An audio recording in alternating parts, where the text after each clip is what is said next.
नमस्कार विद्यार्थी मित्रांनो, स्पर्धा परीक्षा आणि शिष्यवृत्ती परीक्षा विषय गणित मधील पुढील भाग आज आपण अभ्यासूया। तत्पूर्वी अजूनही तुम्ही माझ्या चॅनलला सबस्क्राइब केले नसेल तर सबस्क्राइब करा आणि नोटिफिकेशनसाठी बेल आयकॉनवर क्लिक करा। घटक 3 भूमितीचा पुढील भाग आज आपण पाहणार आहोत, त्रिकोणाचे गुणधर्म। चला तर मग पाहूया काय आहेत त्रिकोणाचे गुणधर्म। पहिला गुणधर्म, त्रिकोणाच्या 3 कोणांच्या मापांची बेरीज 180 अंश असते। विद्यार्थी मित्रांनो, स्क्रीनवरती त्रिकोण ABC दिलेला आहे, त्यांच्या 3 कोणांची मापेही दिलेली आहेत। कोण A चे माप आहे 30 अंश, कोण B चे माप आहे 110 अंश, 110 अधिक 30 140 अंश झाले, आणि कोण C चे माप आहे 40 अंश, 140 अधिक 40 180 अंश। म्हणजेच त्रिकोणाच्या 3 कोणांच्या मापाची बेरीज 180 अंश असते।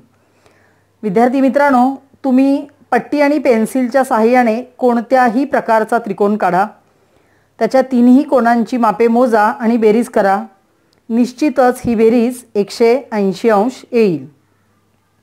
दुसरा गुणधर्म आहे, त्रिकोणाच्या बाह्य कोणाचे माप त्याच्याशी असंलग्न असलेल्या आंतरकोणांच्या मापांच्या बेरजे इतके असते। पहा, स्क्रीनवरती त्रिकोण ABC दिलेला आहे, त्याचा एक बाह्य कोण या ठिकाणी ACD हा दिलेला आहे। आता ACD शी संलग्न असलेला कोण कोणता, तर कोण ACB। कोण ACB आणि ACD हे संलग्न कोण आहेत। मग असंलग्न कोण कोणते, तर कोण A आणि कोण B हे कोण ACD शी असंलग्न कोण आहेत। कोण A आणि कोण B च्या मापांची जर आपण बेरीज केली तर ती बेरीज 60 अधिक 70 म्हणजे 130 अंश येईल, आणि ACD चे मापसुद्धा 130 अंश आहे।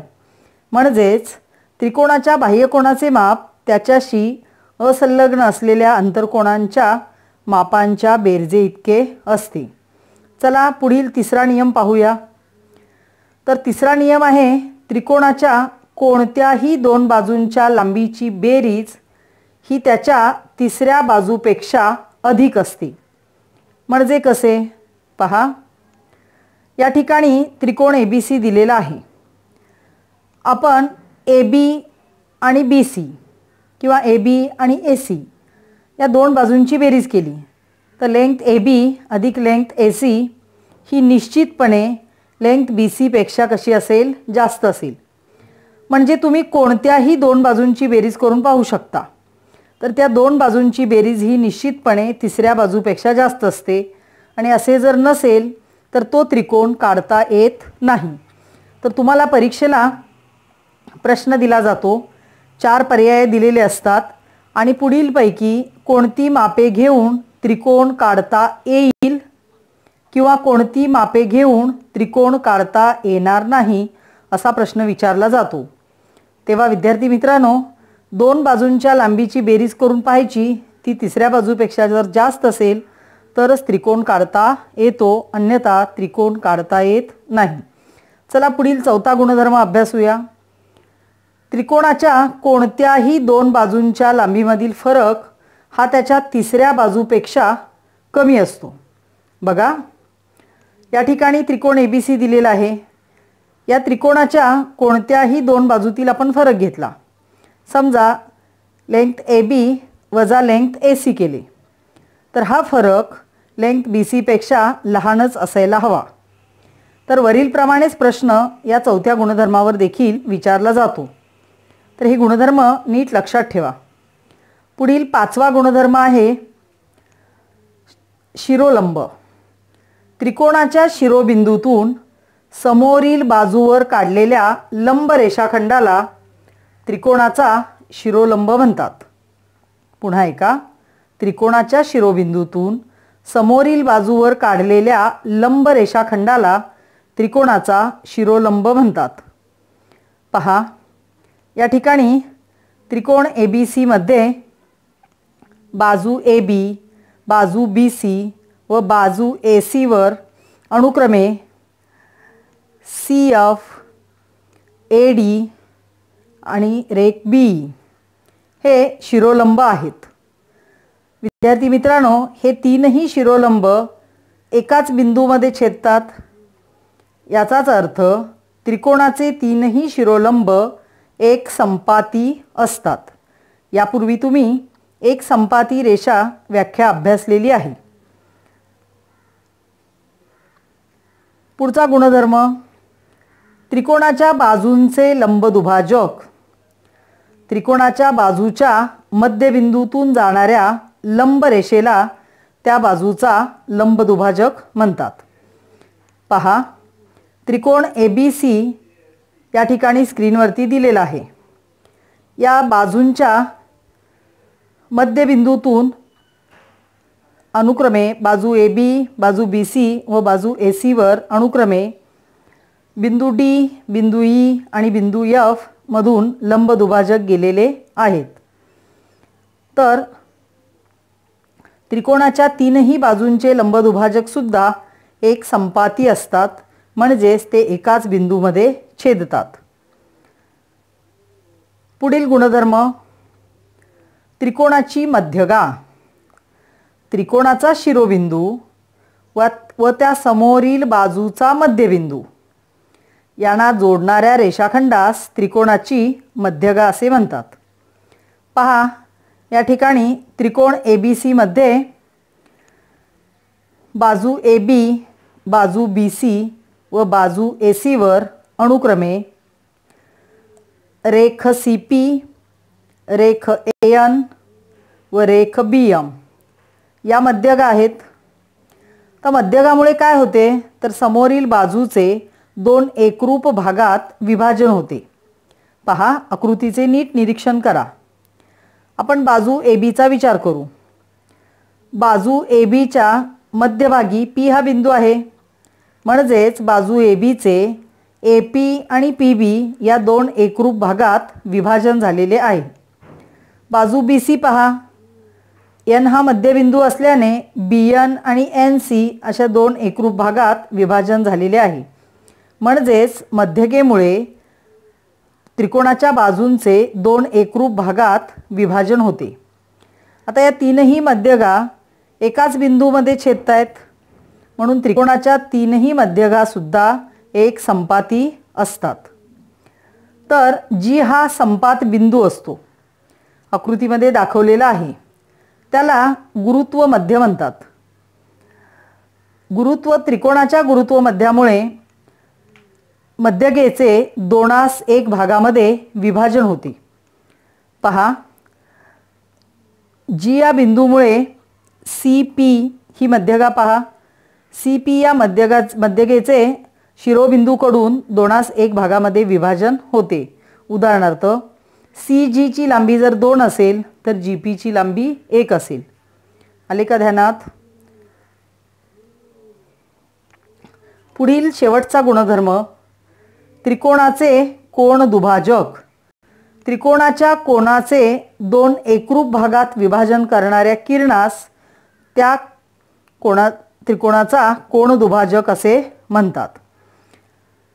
त्रिकोणाचे तीनही कोन दुभाजक एक संपाती असतात। पहा, त्रिकोण ABC मध्ये 3 कोन दुभाजक या ठिकाणी दिलेले आहेत। तर हे कोन दुभाजक परस्परांना एकाच बिंदूत छेदतायत, याचाच अर्थ ते एक संपाती आहेत। शिवाय कोन दुभाजकामुळे कोणाचे दोन एकरूप भागात विभाजन होते, हे स्क्रीनवरती दाखवलेले आहे। त्रिकोणाचे परिवर्तुळ। त्रिकोणाचे परिवर्तुळ काढण्यासाठी त्रिकोणाच्या कोणत्याही दोन बाजूंचे लंबदुभाजक काढतात। तर यापूर्वी आपण लंबदुभाजक पाहिले। पहा, या ठिकाणी त्रिकोण ABCचे तीनही लंबदुभाजक काढलेले आहेत। परिवर्तुळ काढण्यासाठी 2 लंबदुभाजक काढले तरी चालतात किंवा 3 काढले तरी चालतात। या लंबदुभाजकांचा जो संपात बिंदू असतो तो केंद्र मानून वर्तुळ काढले की आपल्याला त्रिकोणाचे परिवर्तुळ मिळते। लघुकोन त्रिकोणाचे परिकेंद्र त्रिकोणाच्या अंतर्भागात असते। स्क्रीनवरती दाखवलेला लघुकोन त्रिकोणच आहे आणि त्याचे परिकेंद्र आपल्याला अंतर्भागात दिसते। काटकोन त्रिकोणाचे परिकेंद्र त्रिकोणाच्या कर्णाच्या मध्यबिंदूवर असते, तर विशालकोन त्रिकोणाचे परिकेंद्र त्रिकोणाच्या बाह्य भागात असते। हे मुद्दे नीट लक्षात ठेवा, कारण पुढीलपैकी अचूक विधान कोणते किंवा पुढीलपैकी चुकीचे विधान कोणते असा प्रश्न परीक्षेला दिला जातो। विद्यार्थी मित्रांनो, परिकेंद्र म्हणजे काय? तर परिकेंद्र म्हणजे तीन बाजूंचे लंबदुभाजक ज्या बिंदूत छेदतात तो बिंदू। त्रिकोणाचे अंतर्वर्तुळ पहा, त्रिकोणाचे अंतर्वर्तुळ काढण्यासाठी त्रिकोणाच्या कोणत्याही दोन कोनांचे दुभाजक काढतात।